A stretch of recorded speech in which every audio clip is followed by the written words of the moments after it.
Père de gloire, nous te rendons grâce car tu nous as fait grâce d'être ici, dans ta présence.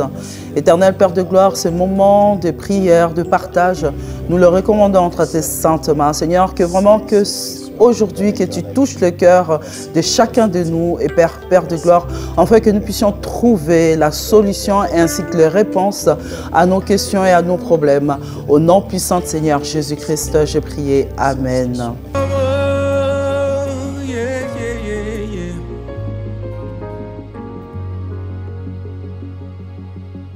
Bonjour à tous, bonsoir, ça dépend où vous vous trouvez. En tout cas, bienvenue encore dans notre émission Alpha et Oméga.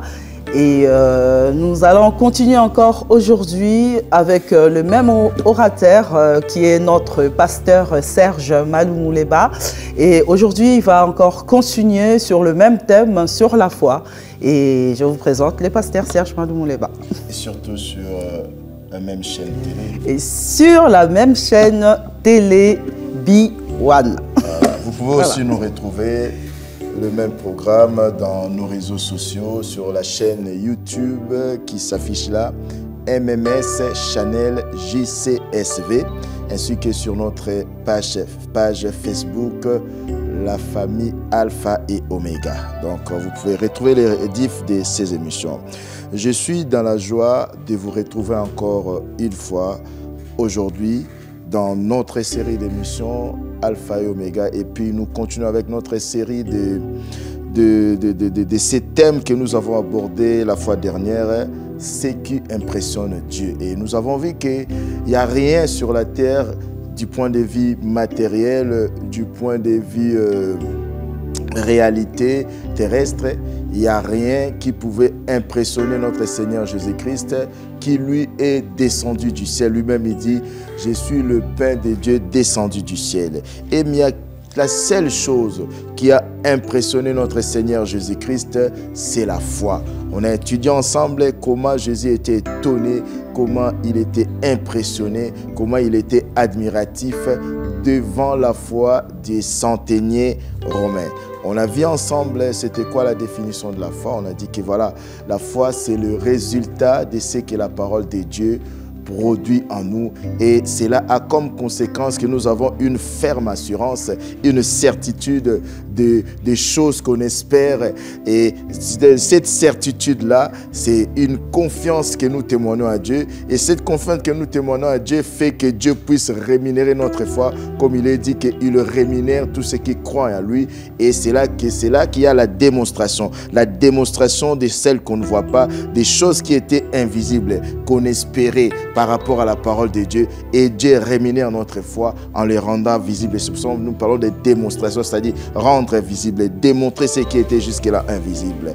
Et nous avons parlé, en regardant dans les Actes des Apôtres, chapitre 14, on a vu l'histoire de cet homme qui n'avait jamais marché. Cet homme, on ne lui a pas présenté qu'il y aura des miracles, on lui a présenté tout simplement la personne de Jésus-Christ. Parce que c'est Jésus-Christ qui est la source de la foi, qui doit être à l'origine de notre foi. Et cet homme a cru tellement en Jésus-Christ, il ne pensait peut-être pas au miracle, mais la Bible nous dit que Paul, voyant que cet homme avait la foi pour être guéri, Paul lui dit, lève-toi et marche. La foi, la Bible nous dit dans 1 Pierre 1,6, c'est plus précieuse que l'or.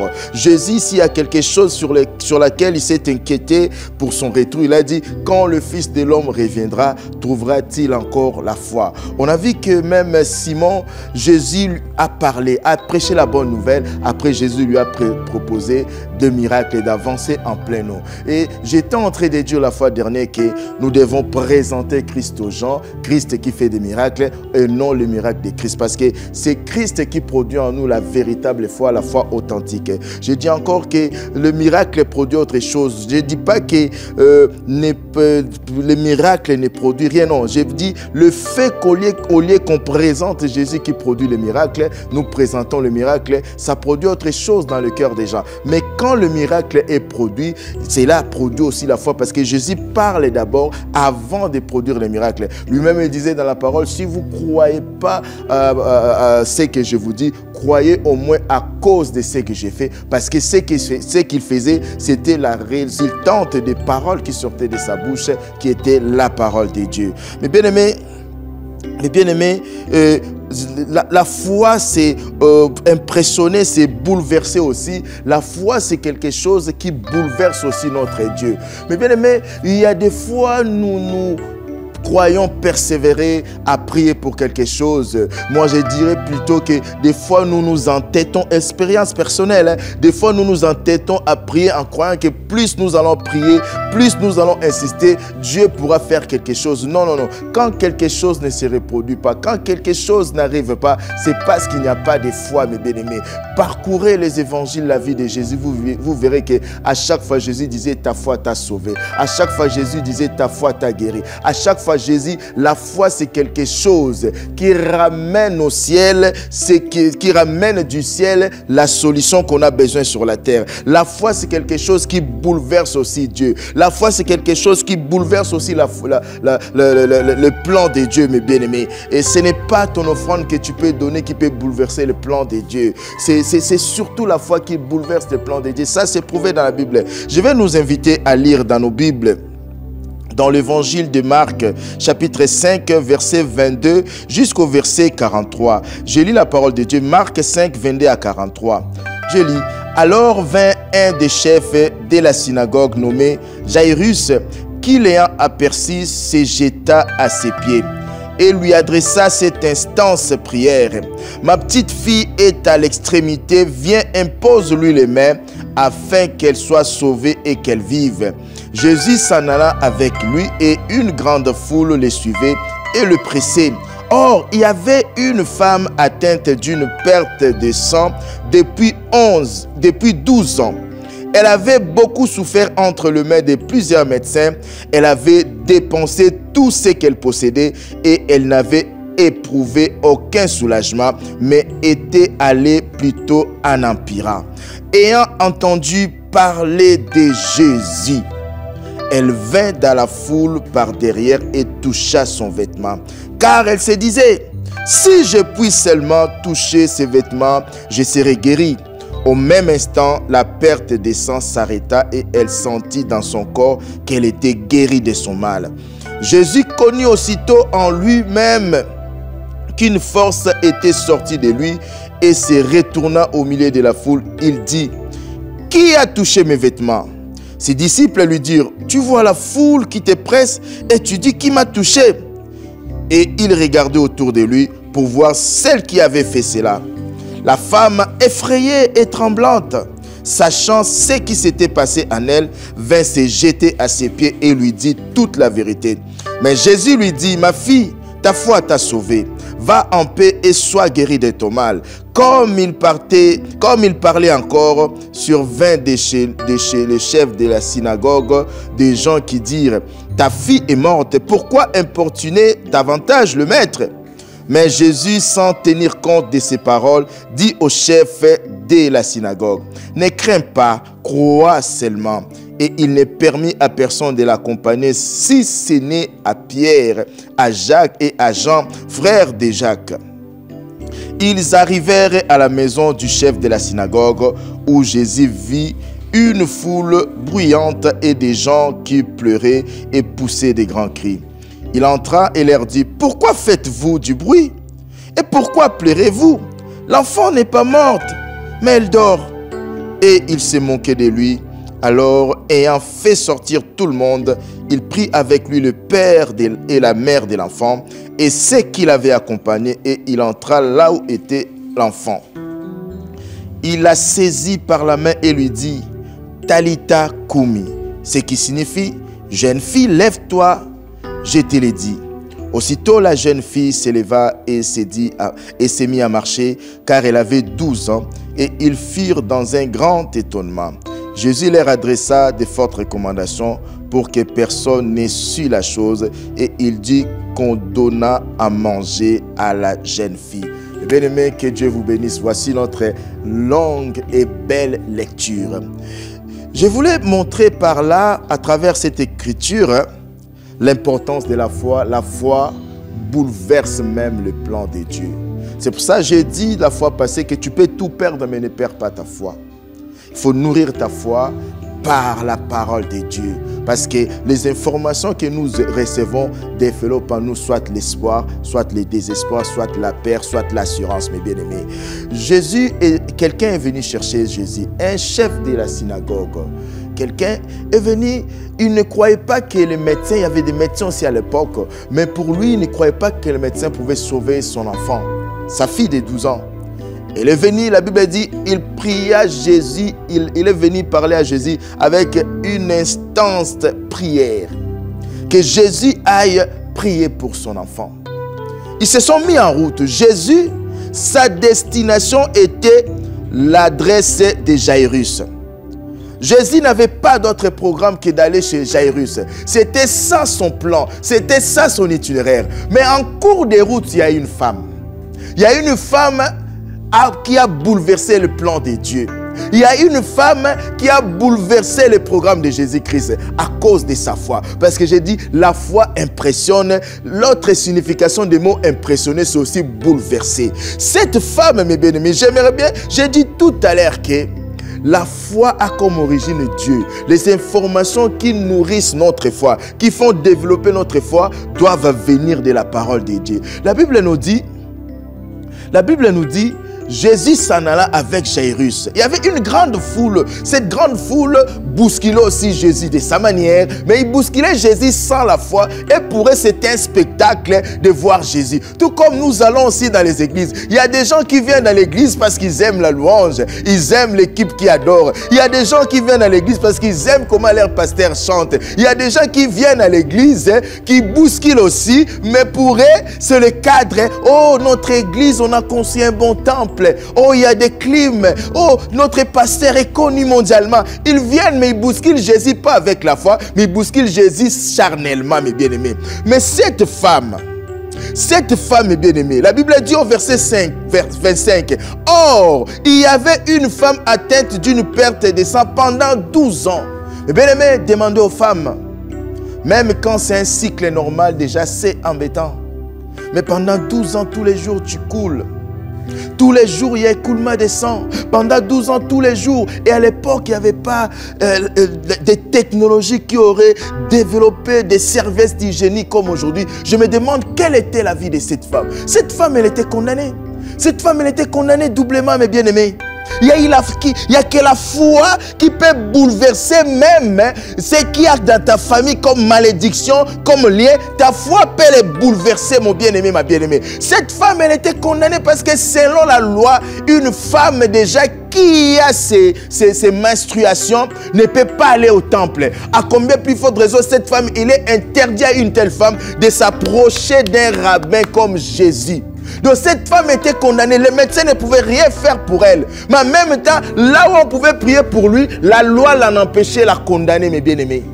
La Bible dit, elle avait perdu tout ce qu'elle possédait. Elle a perdu tout ce qu'elle possédait. Peut-être c'est ton cas, mon bien-aimé. Tu as fait tout ce que tu pouvais, mais tu ne sors pas de cette situation. Je te signale que ce n'est pas un hasard que tu tombes sur ces programmes. C'est parce que Jésus veut te sortir de cette situation. Mon bien-aimé, ma bien-aimée, cette femme pendant 12 ans, elle n'avait pas de solution. La Bible nous dit au verset 26, elle avait beaucoup souffert entre les mains des médecins. Et elle avait dépensé tout ce qu'elle possédait. Elle n'avait éprouvé aucun soulagement. Mais son état allait plutôt en empirant. Tu as fait beaucoup d'efforts pour changer ta situation. Tu as fait beaucoup d'efforts pour peut-être sortir de ton célibat. Tu as vu plusieurs médecins par rapport à ta stérilité. Tu as fait beaucoup de démarches pour sortir du chômage. Mais plus tu n'entreprends pas de démarches, plus ta situation va en s'empirant. Mais je vais te signaler, cette situation qui va en s'empirant, c'est parce qu'il y aura un grand miracle pour toi à cause de ta foi. Mon bien-aimé, ma bien-aimée, la Bible nous dit, ayant entendu parler de Jésus, dans l'émission de la fois dernière, j'ai donné une illustration de comment j'ai connu ma femme, de comment nous sommes arrivés à être mari et femme, époux et épouse, parce qu'elle avait entendu une parole venant de moi qui a engendré en elle une confiance, qui a engendré en elle qu'elle puisse se confier en moi. Cette femme n'est pas venue comme ça. Cette femme, la Bible dit, ayant entendu parler de Jésus. La foi vient de ce qu'on entend. Elle n'a pas entendu parler d'un prophète quelconque, elle n'a pas entendu parler d'un super prédicateur. Non, ayant entendu parler de Jésus. J'ai dit la fois dernière que ce qui engendre en nous la véritable foi, la foi authentique, c'est quand on nous présente la personne de Jésus-Christ.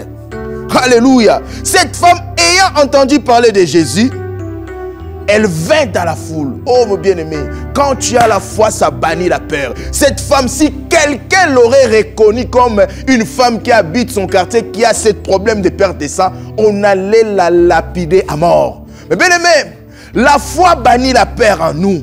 La foi non seulement bouleverse Dieu, la foi va te bouleverser toi-même parce que tu as tellement confiance en Dieu que même si je vais dans cette foule, je ne serai pas lapidé à cause de mon état. Mais bien aimé, cette femme est partie dans la foule.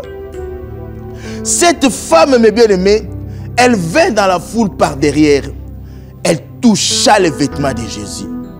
Regardez la foi de cette femme. La Bible nous dit, elle se disait, j'aurais peut-être pas le temps d'approcher cet homme. Mais si je faufile, je touche ne fût-ce que le pan de sa robe, je vais être guéri. Cette femme a bouleversé le programme de Jésus. Jésus allait chez Jairus, mes bien-aimés. Jésus n'avait pas prévu de rencontrer cette femme, mes bien-aimés. Mais ta foi va bouleverser les plans de Dieu. Ta foi va bouleverser, même si ce n'était pas prévu par rapport à ton niveau d'études, d'être à tel niveau. Ta foi peut bouleverser le plan des hommes. Ta foi peut bouleverser les prédictions des hommes. Même si tu te retrouves dans un pays vraiment où on dit par rapport à ta race, par rapport à tes origines, tu ne peux pas atteindre tel niveau, même si cela est ça. Ta foi va bouleverser. Ta foi est capable de briser le cycle qu'il y a dans ta famille, où les gens meurent à tel âge. Ta foi est capable de briser cela. La foi bouleverse les programmes. Alléluia. Tu es peut-être le cadet. Selon les prédictions, selon les programmes de la famille, il faut d'abord que ce soit ton grand frère. Il faut d'abord que ce soit ta grande sœur. Mais à cause de ta foi, le plan sera bouleversé. Le programme sera bouleversé. Cette femme a touché, mes bien-aimés. Imaginez-vous, Jésus est passé par là parce que c'est Jairus qui est parti le chercher. Tu peux t'imaginer, cette femme a profité de ce que Jairus a fait. Si ce n'était pas Jairus qui a invité Jésus dans sa maison, Jésus n'allait pas passer par là. Mais cette femme a bouleversé à cause de sa foi. La Bible nous dit, car elle se disait. Vous savez quand le miracle de cette femme a commencé? Quand cette femme a mis sa foi en action en étant déjà chez elle. Elle s'est dit, si je vais là-bas, je touche ne fût-ce que son habit, je serai guéri. Là, mais bien aimé, dès le moment où tu mets ta foi en action, sache que ton miracle est déjà déclenché. Sache que tu déclenches un mécanisme qui va finir par actionner un miracle en ta faveur. Je vois des gens, mes bien-aimés, aujourd'hui on est dans une mentalité, dans des conceptions. Je crois, dans des conceptions, on croit que le main d'un homme de Dieu peut tout faire pour moi. Bien aimé, même Jésus avait besoin de la foi. Les gens courent, toucher peut-être les chaussures d'hommes de Dieu, au lieu de mettre leur foi en action. Cette femme ne voulait pas seulement toucher, non. Elle avait mis sa foi en action. Elle n'a pas dit peut-être, non. Elle a dit si je puis toucher ne fût-ce que son habit, je vais être guéri. Mettez nos foi en action. Ne soyons pas dans des rituels qu'on touche, qu'on me donne l'eau, qu'on me donne l'huile. Non. Même l'huile d'onction sans la foi ne produira rien. Même l'accomplissement d'une prophétie dépend de ta foi aussi, mon bien-aimé, ma bien-aimée. Cette femme a déclenché sa foi, a mis sa foi en action depuis chez lui. Dès le moment où elle a mis sa foi en action, depuis chez elle plutôt, cette femme a déclenché les mécanismes qui a actionné son miracle de guérison. La Bible nous dit, au même instant, la perte de sang s'arrêta et elle sentit dans son corps qu'elle était guérie de son mal. Bien-aimé, s'il y a quelque chose qui fait la faiblesse de notre Dieu, c'est la foi et l'adoration. Même l'adoration c'est fait par la foi. Parce que Dieu est esprit. Pour adorer Dieu en esprit et en vérité, tu dois avoir la foi qui est là, il est là devant moi. La foi actionne le mécanisme de ton miracle, le mécanisme de ta délivrance, mes bien-aimés. Et la Bible nous dit, Jésus s'est dit, qui m'a touché? Alors que beaucoup de gens, Pierre a dit, mais maître, on est beaucoup là. Les gens te bousculent et puis tu demandes qui m'a touché. Oui, on peut être beaucoup dans l'église, mais tout le monde n'a pas la même foi. On peut venir beaucoup dans un programme d'un week-end, mais tout le monde n'a pas la même foi. Il n'y a que ceux qui ont la foi qui touchent Jésus. Ceux qui n'ont pas la foi, qui viennent charnellement, c'est tout comme ceux qui bousculaient, qui touchaient Jésus charnellement, ils n'avaient aucun miracle. Mais c'est celle-là qui avait touché Jésus par la foi, sa foi a bouleversé, sa foi a déclenché, qu'il y a une force qui est sortie de Jésus. Alléluia! Mais bien aimé, la Bible dit, Jésus connut aussitôt en lui-même qu'une force était sortie de lui. C'est-à-dire, la foi bouleverse les choses. Jésus n'avait pas prévu de sortir une force, mais la foi a sorti une force et ça a même demandé la vie de Jésus. Alléluia. Mais bien aimé, la femme était tremblante et elle a avoué. Elle a dit, voilà ce qui s'est passé. Mais bien aimé, la suite même de cet événement nous montre aussi, même si Jésus avait décidé d'aller chez Jairus, il fallait aussi la foi pour que le miracle puisse se faire.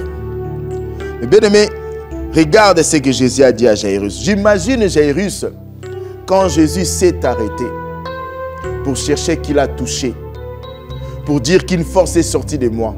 Et quand cette femme a témoigné, oui, voilà, je suis guéri. Quelles pouvaient être les pensées de Jairus? J'essaie un peu d'entrer dans les pensées de Jairus. Mais bien aimé, c'est comme tu ramènes Jésus. Je vois des fois, avec mon épouse, la prophétesse, il y a des gens qui nous invitent chez eux pour prier. On va prier chez ces gens-là. Des fois, même l'invité qui était là par hasard, il y a une prophétie avec précision qui sort pour l'inviter. Je vois des fois dans le regard des gens, le désarroi que moi là, c'est chez moi, c'est moi qui vous ai invité. Comment ça se fait, il n'y a pas un message pour moi, il n'y a pas une prophétie pour moi. Mais bien aimé, tout se déclenche par la foi. J'imagine Jairus, on lui dit qu'il a laissé sa fille gravement malade, mais entre-temps Jésus s'arrête encore pour perdre un peu de temps, si je peux dire ainsi, à interroger cette femme-là. Et là, en plus, le miracle s'est accompli pour cette femme-là. Mais entre-temps, mes bien-aimés, entre-temps, on vient dire à Jairus, n'importune plus le maître, ta fille est morte. Imaginez-vous à la place de Jairus, si c'était toi. Tu peux dire, mais cette femme qui n'était pas prévue, elle a obtenu un miracle. Moi qui l'ai ramenée, si Jésus est passé par là, c'est parce que je l'ai invité chez moi. J'imagine un peu le désarroi. Alléluia. Mais bien aimé, la Bible dit, comme il parlait encore, servait de chez le chef de la synagogue. Verset 35 de Marc 5. Des gens qui dirent, ta fille est morte. Pourquoi importunes-tu davantage le maître? Peut-être on te dit, ça ne sert à rien de prier. Vu ton âge, tu ne peux plus avoir des enfants. Ça ne sert à rien de prier. À ton âge, tu vas finir ta vie en chômage. Ça ne sert à rien de prier. Parce que le médecin, on dit, on ne peut rien pour toi, ta situation attend seulement la mort. On t'a dit même de sortir de l'hôpital, de rentrer chez toi. Ça ne sert à rien de prier. Moi, je vais te dire une chose. Une seule parole de Jésus vaut mieux que 1000 paroles des hommes. Les gens, la majorité, sans exception, sont venus dire à Jairus, ça ne sert à rien. Ça ne sert à rien d'importuner Jésus parce que ta fille est morte, c'est fini. Ceux qui disaient ça à Jairus, ils avaient oublié que la personne que Jairus avait invitée pour chez lui, il s'appelle la résurrection. Mais bien aimé, nous devons savoir, si Jésus était ressuscité, c'est parce qu'il est lui-même la résurrection. Nous disons souvent, il est vivant, il est ressuscité. Non, Jésus n'est pas ressuscité, Jésus est la résurrection. S'il n'était pas la résurrection, il ne pouvait pas aller vivant dans les séjours des morts pour annoncer l'évangile. Jésus n'est pas ressuscité, mais il est la résurrection. S'il est sorti de la mort, s'il a vaincu la mort, c'est parce qu'il est la résurrection. Alléluia. C'est lui qui disait à Jairus, ça ne sert à rien, ta fille est morte. Il avait oublié que Jairus avait fait appel à la résurrection, à quelqu'un qui s'appelle la résurrection. Oh mon bien-aimé, quelle que soit ta situation, quel que soit ton cas, sache que le Jésus-Christ, je te présente, il s'appelle la résurrection. Il ne ressuscite pas seulement les gens qui sont morts, il ressuscite aussi des dossiers qui sont morts, il ressuscite aussi des relations qui sont mortes, il ressuscite aussi des mariages qui sont morts, il ressuscite aussi des affaires qui sont mortes, mon bien-aimé. Alléluia. Mes bien-aimés, on a dit à Jairus d'arrêter parce que sa fille est morte. Et quelle manière ces gens-là l'ont dit. Quelle manière les gens peuvent te dire, pourquoi tu te prends la tête à ton âge, tu crois que tu vas te marier encore? N'écoute pas les gens, même s'il y a 10 millions de personnes qui te parlent. Une seule parole de Jésus doit annuler l'effet de ces paroles-là des gens en toi. Mais regarde ce que Jésus dit à Jairus. Au verset 36 de Marc 5, la Bible dit, « Mais Jésus, sans tenir compte de ces paroles. » Alléluia. Mais bien aimé, Jésus ne tient pas compte des paroles des hommes. Toi aussi, par rapport à ta situation, ne tiens pas compte des paroles des hommes. Ne tiens pas compte des paroles des hommes parce que les médecins sont des hommes. Les médecins sont des hommes, ne tiens pas compte des paroles des hommes, tiens compte seulement des paroles de Jésus. Le problème, nous écoutons plus des hommes que Jésus. Nous écoutons plus des hommes que Jésus. La Bible dit, Jésus, sans tenir compte des paroles, dit au chef de la synagogue, ne crains pas, crois seulement. Encore une fois la foi. Jésus lui a dit, ne crains pas, toi, mets seulement ta foi en action. Ne crains pas, mets seulement ta foi en action. Je dis à une personne ce soir, je sais que pendant que je parle, tu te dis, ce pasteur, il parle comme ça, est-ce qu'il connaît la situation que je traverse? Mais je peux te dire ce soir, ne crains pas, mets seulement ta foi en action. Crois seulement que Jésus-Christ et la résurrection peut restaurer ta situation. Et, mes bien-aimés, la Bible dit, ils arrivèrent à la maison des chefs des synagogues. Les gens étaient en train de pleurer, les gens faisaient des bruits. La Bible nous dit, Jésus leur a dit d'arrêter de pleurer, cet enfant n'est pas mort mais dort. Les gens se sont moqués. Il dit pareil pour ta situation aujourd'hui. Arrête de pleurer. Arrête de te plaindre. Arrête de blâmer les gens. Arrête de dire pourquoi moi, pourquoi moi. Non. Ta situation est en train de dormir. C'est ta foi qui peut la réveiller. Vous savez, si Jésus avait dit que cet enfant était mort, ça allait être autrement. Il fallait la puissance de la résurrection. Mais Jésus, par la foi, il a confessé que cet enfant dort. Si quelqu'un dort, on peut facilement le réveiller. Et bien aimé, si vous regardez bien dans cet épisode, toutes les personnes qui étaient incrédules, Jésus les a fait sortir. Ne t'entoure pas des gens qui sont négatifs. Ne t'entoure pas des gens qui ne croient pas à tes potentiels. Ne t'entoure pas des gens qui ne sont là que pour décourager. Tu veux faire quelque chose, ils vont te montrer seulement les exemples des gens qui ont échoué dans le même domaine. Non, non. Entoure-toi des hommes et des femmes de foi qui vont t'aider. Jésus, parce que l'incrédulité est contagieuse et l'incrédulité met une barrière. S'il y a quelque chose qui empêche à Dieu d'agir dans la vie de quelqu'un, c'est l'incrédulité. C'est l'incrédulité. Jésus les a chassés, tous les a fait sortir. Il a laissé seulement les gens qui avaient la foi.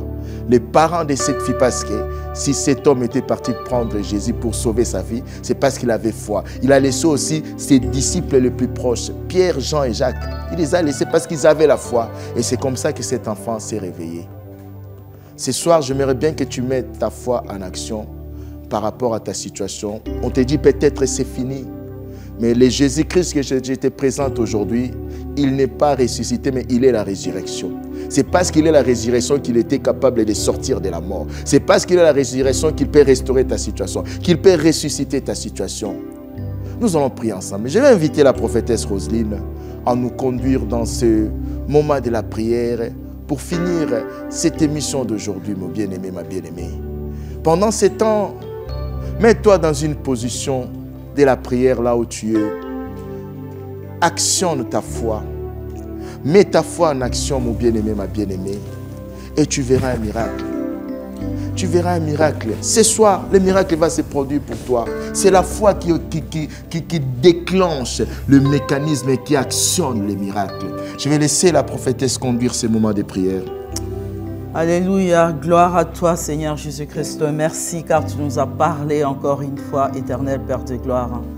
Alléluia, vraiment que nous soyons tous déterminés. Avoir la foi, c'est aussi être très déterminé par des choses. Vraiment que le Seigneur vraiment puisse nous aider, que nous soyons vraiment des hommes et des femmes déterminés.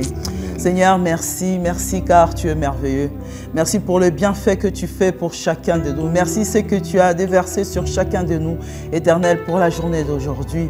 Ô Père de gloire, vraiment fortifie chacun de nous. Fortifie, Éternel, mon Dieu, mon roi, papa, des personnes qui sont dans le désespoir, dans la tristesse. Éternel, mon Dieu, mon roi, papa, tu les fortifies, Seigneur Jésus. Oui, Père de gloire, affermis la foi de chacun de nous. Au nom de Jésus-Christ. Toi qui es le restaurateur, oh Seigneur, restaure, mon Dieu, mon roi, papa, la foi de chacun. Au nom puissant de Seigneur Jésus-Christ. Nous te bénissons, nous te rendons grâce et nous te disons merci Seigneur Jésus-Christ. Merci Seigneur Jésus-Christ. Bien-aimé, ma bien-aimée, si tu as un sujet de prière, tu as un problème, n'hésitez pas à nous contacter par WhatsApp au numéro qui s'affiche là. Écrivez-nous par WhatsApp au numéro qui s'affiche là et nous pouvons prier ensemble dans la foi. Et c'est la foi qui va déclencher le mécanisme qui actionne les miracles. Mais bien aimés, nous sommes arrivés à la fin aujourd'hui. N'oubliez pas qu'à part à la télé, à la même heure, même jour, le dimanche à 17h15, ce programme est diffusé et rediffusé aussi dans les réseaux sociaux, sur notre chaîne YouTube qui s'appelle MMS Channel JCSV.